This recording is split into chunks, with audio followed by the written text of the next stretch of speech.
tumor this size is very dangerous. Do you have any family? Oh, gotta take this. God bless America, land that I love. I don't know how the rest of it goes. Well, is that because that has so many Thank concepts God. that you hate? That's why you butchered it that way? Yeah. Butchered it. God man. bless you not knowing the rest of that fucking Yeah, song. no shit. You shot that down like the main character in this movie. Yeah. I don't think the terrorists have gone that far with what you just did. Oh my God, my singing is not that bad. Oh, yeah. I score like 90 on Rock Band every time. Rock even on Band! hard. That counts. Are you sure it's plugged in when you're measuring these scores? Leon's just mad because he keeps failing out on easy. Dude, I played it once. Hey, Easy's a And you great won't song. let it go. All right. I won't because it's fun. It's like the old thing. Okay. You must admit, I let the whole denim thing slide almost immediately. No. You should be praised for not being a hack. That's true. Thank you. Wait a Christ. minute. Make a me hack. We're Get on with this. We're going to move on to this review, which is about the film God Bless America, 2011 film that came out South by Southwest, now available on video on demand in a pre-theatrical release, which apparently is the new thing now. I guess they're trying it out. To see how Yeah, that works. there's actually a couple movies right now that are coming out in like a couple weeks in theaters, but right now there's like a couple weeks you can see them on VOD if you're cool enough to know about them. That's right. I saw it on the PlayStation. It looked fucking spectacular, and I was like, wow, this hasn't even come out in the theaters yet. Don't I feel so special? Did you feel special, co-host? No, not really. Okay. I did, in the sense I didn't have to get up, leave my house, and go to a theater. Yeah, well, I didn't feel special when I had to pay for it. So I'm like, Yeah. wait a minute. Yeah, I saw it at South by. I went and stood in line and saw this. Would you have paid somebody $10 to not have to have stand in line for an hour? I may have, maybe so. Well, that's very interesting. Maybe Hopefully so. we'll get into that. More. I stood in line for more like 30 minutes, but okay. Yeah, but it's one of the things someone said right there. You can go home and we'll just send it to your house, but you got to give us $10. You go, that's a valid question. Yeah, that's true. It's a debate. You know what? Right now, I can't say whether I would say yes or no. But for your average theater goer who's going to pay $10 anyway, Oh, yeah.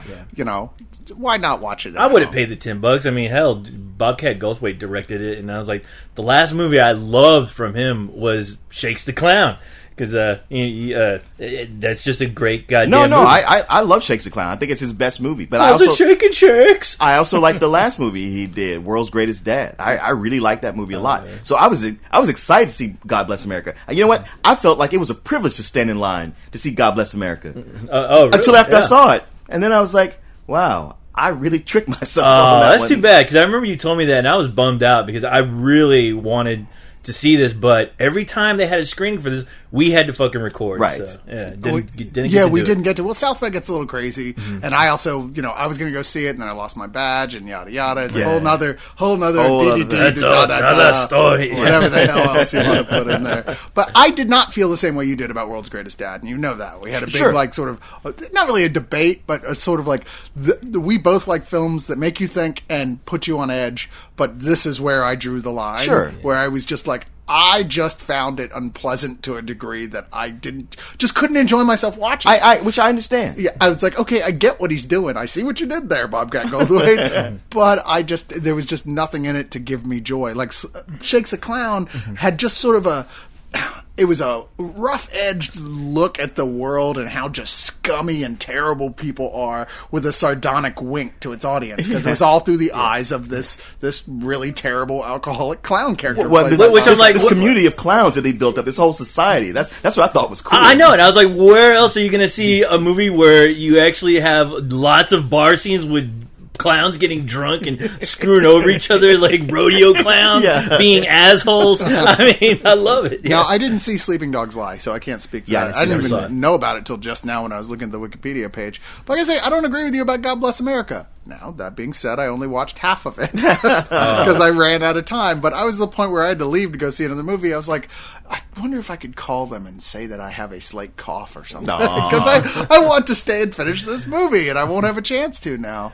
And it's like Bobcat Goldthwait's a non-stylized version of a Natural Born Killers. Sure. Because it's hitting that same sort of like, look at this terrible culture that we've built. Look how disgusting and repulsive all these things are, and how people don't even realize how repulsive they've become. That our society is just a reflection of ourselves, and about those people who go, well, fuck this. We need to start killing assholes. Except without all the super stylized. Right, yeah, it doesn't get it's it's crazy cartoonish as Natural Born Killers. When I saw him, he was there for the screening, and he said he was very modest about his words. He just said, "I'm gonna show you the film. I just want you to know that it was inspired by the movie Network." And then go one from of my there. favorite movies. Oh, Yeah. wow. Okay. No, I can see that. Yeah, so with that, I'm like, cool. And I'm watching it, and it wasn't like I was hating it until there came a point midway, and maybe from that point further, that you haven't watched yet. Not to say that you're going to change your mind, but all I kept thinking is like, okay, yeah, it's a toned-down Natural Born Killers.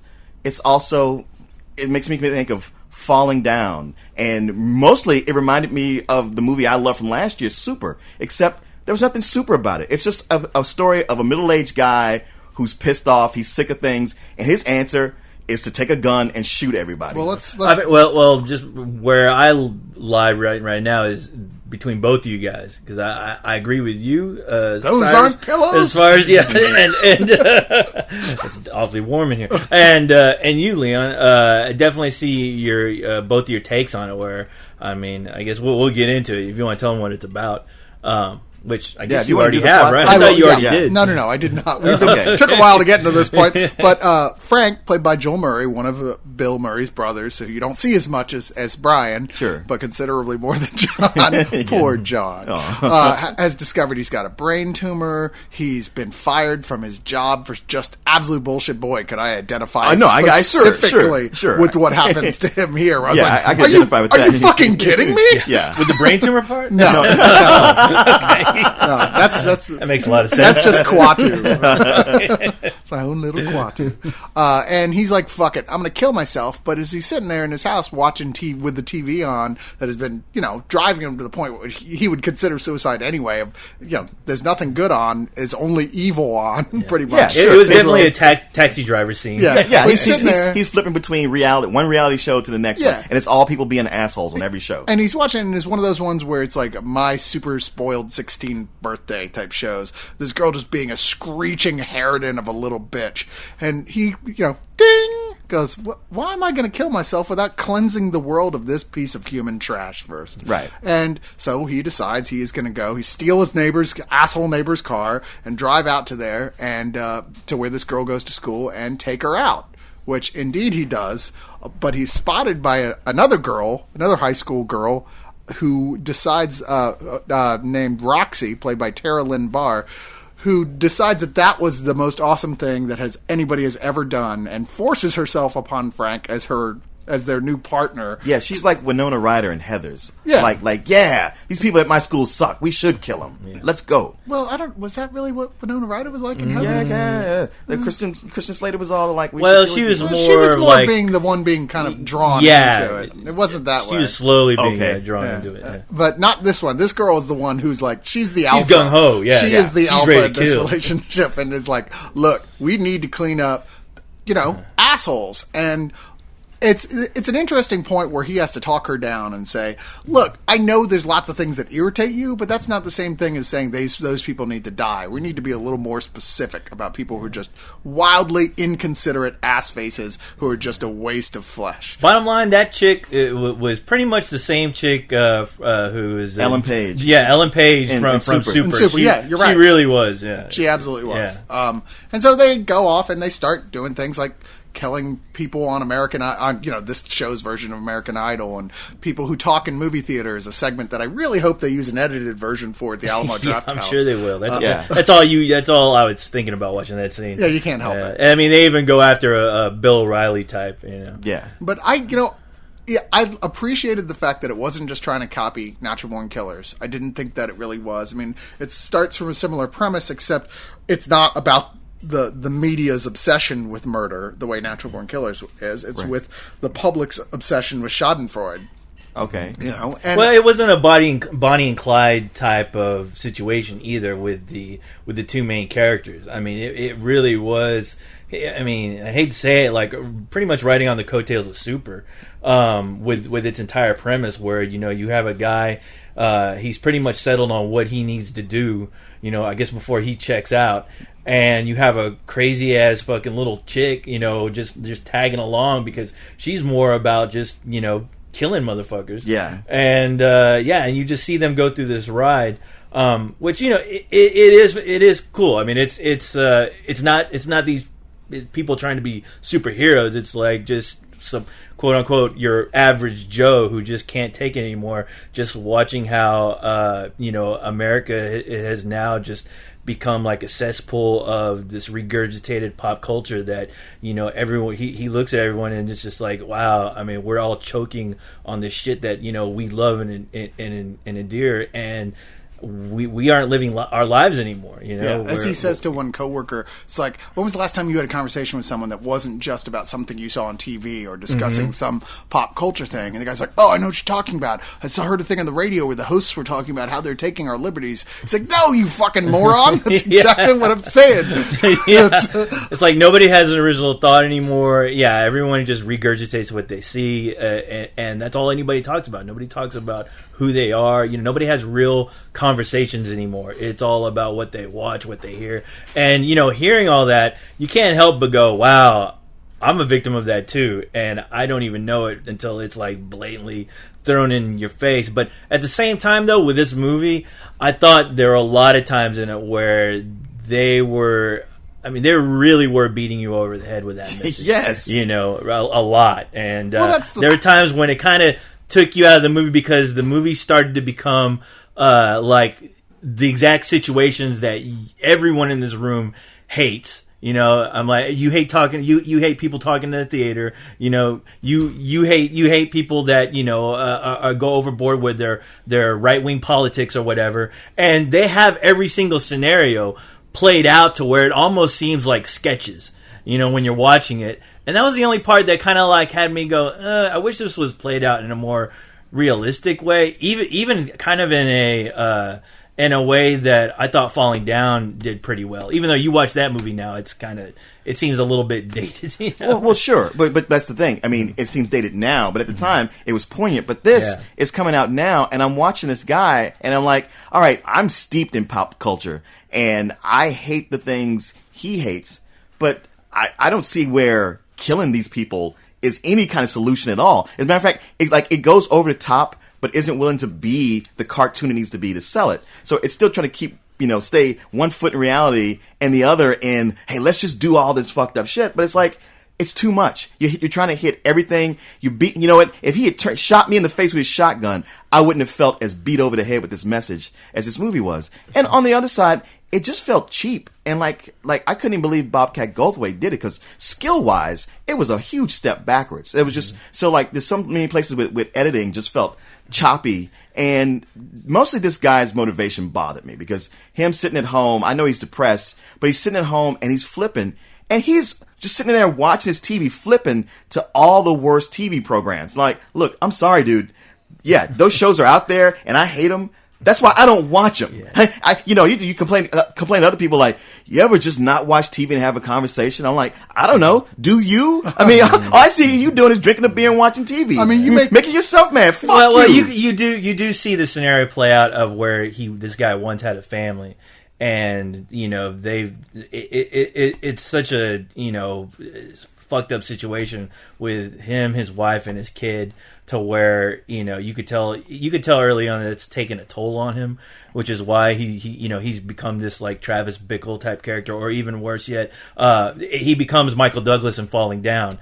That I didn't mind. The one character that I did have a problem with was the girl in this movie. Really? Where I really liked. I thought she was just way too over the goddamn top. Where I understand, especially after watching Super, I'm like, okay, I understand this character, but just the fact that she was so cold, and it seemed like she was just thrown in the mix so early on, and that she didn't seem like a real person to me at all. Yeah. Maybe that's what the Bobcat was trying to get across, that she's so cold and she's so fickle that she has no problems with killing people. But she seemed like the cartoon character, in the movie, and I'm just like, with the two together, I just didn't feel like a real chemistry going on, because I'm like, well, knowing this guy, his motivations, why would he be stuck with this chick who obviously is just batshit crazy? And it just didn't seem like good chemistry between them. Look, I didn't get I got to say this. I think that the whole thing was not intended to be taken as real people in the real world. There is a very cartoonish feel to it, regardless of not going into actually showing animation. And I never felt like he wanted us to say, yes, this is a real guy that we should get behind. In fact, the whole thing is kind of a joke on the audience, because as much as this guy is condemning society for being so into their Schadenfreude, we love seeing terrible people do terrible things and all this, we love watching other people suffer. The movie's about watching other people suffer and cheering for the guy who's doing it, and I haven't finished, haven't gotten to the end of it, but I wonder if there's a moment of clarity for him at some point where he realizes, wow, I've kind of become exactly the same people. Oh, okay, now I see what the problem is. This is why you're feeling more positive than I am.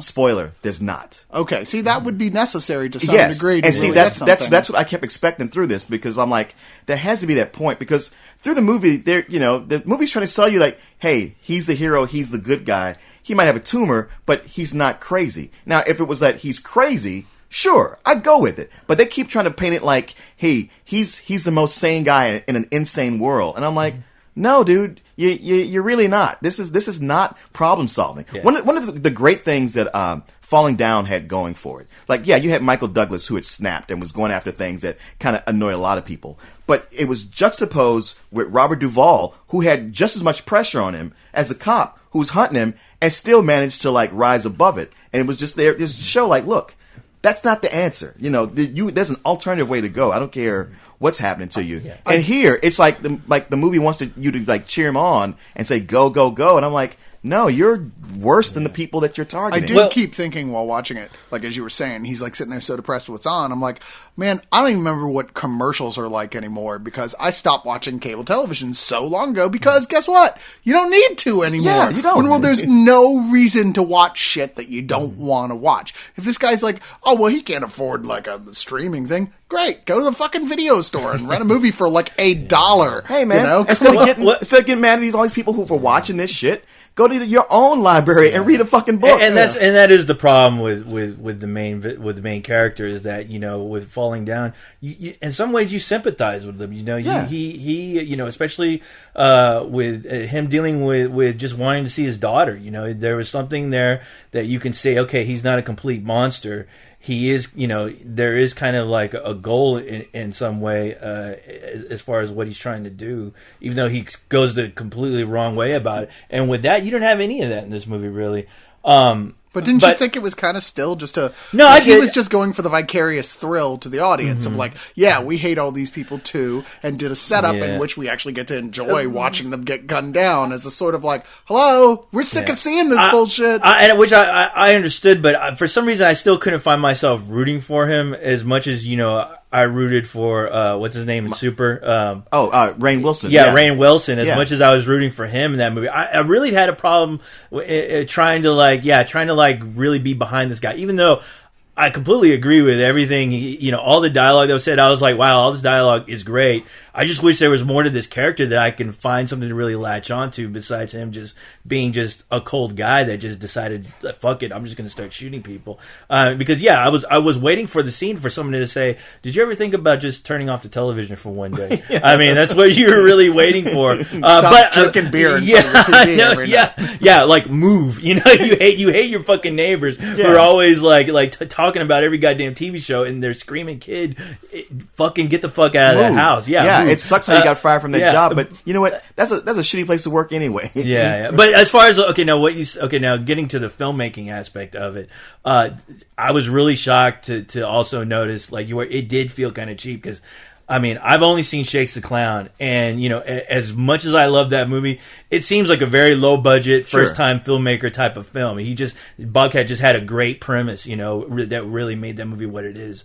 With this, it did feel like amateur night of the Apollo filmmaking in a way, because like even maybe I couldn't get behind some of the killings because there are times when you see that gun fire and it took like 5 minutes before that squib to go off, and I'm just like, okay, maybe they should have like done another take. I mean, I know he's not trying to be Ed Wood here, but there are moments like even with the blocking of the scenes, I thought those could have been done better, and just better dialogue between the two actors, because sometimes it felt like I was watching rehearsals during some of it. Not to say that it completely ruined the enjoyment of the movie, because knowing what it is, I'm like, all right, you know, I've seen plenty of Tromaville movies that you know that are kind of like dealing with the same premise. Like this almost feels like, you know, James Gunn could have written this too in some way, but I mean, it was just kind of uneven for me. I didn't hate it, but I didn't love it either. I'll give it. For me, it kind of fell between.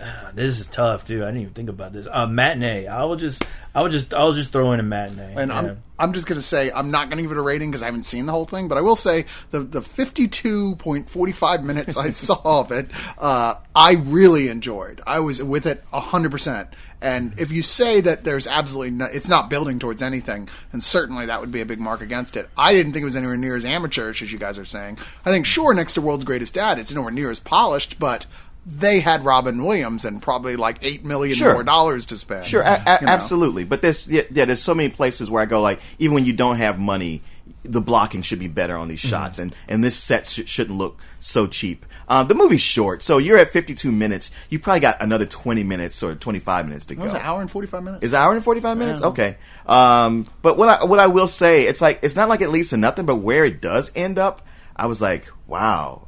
Because you're at the point where I started to be on the fence. I think I started out liking it because I like the setup, but you're at the point where I was on the fence about it. I started going like, I don't know if I'm with this, because you know what? It's not doing what I feel like it needs to do. I feel like it's not being true to itself. It's trying to tell me, hey, this guy's right, and not try to say like, hey, this guy is completely not just crazy, but full of shit.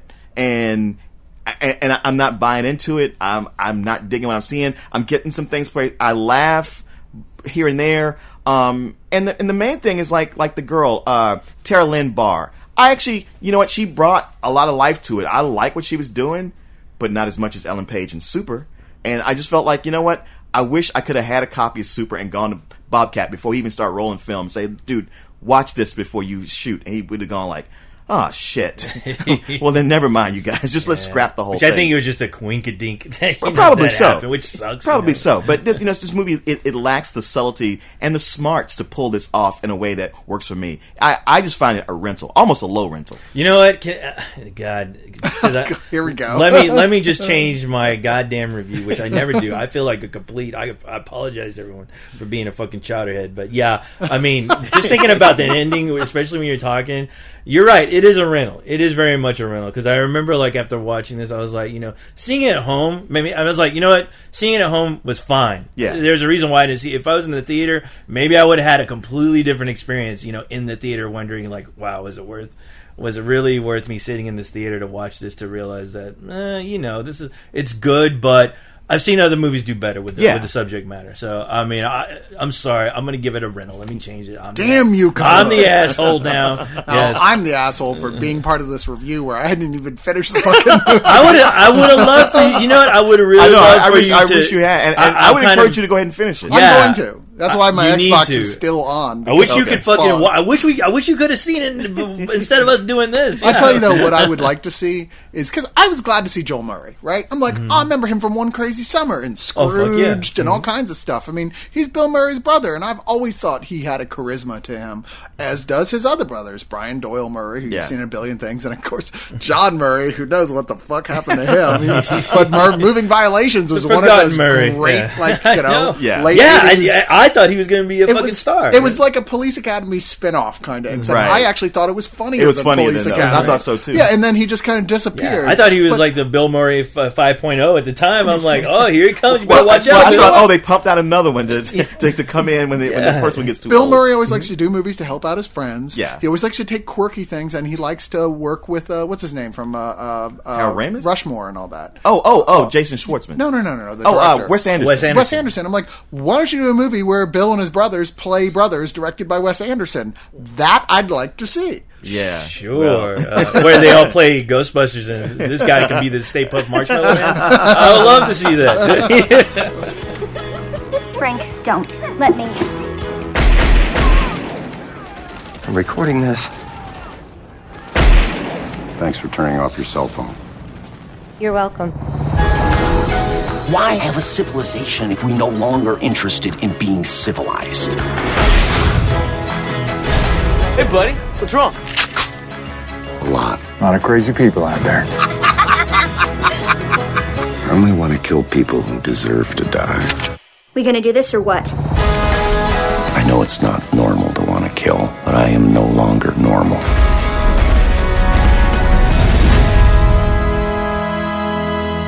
Really gotta take both those spots? Yeah. Fuck you. Fuck you.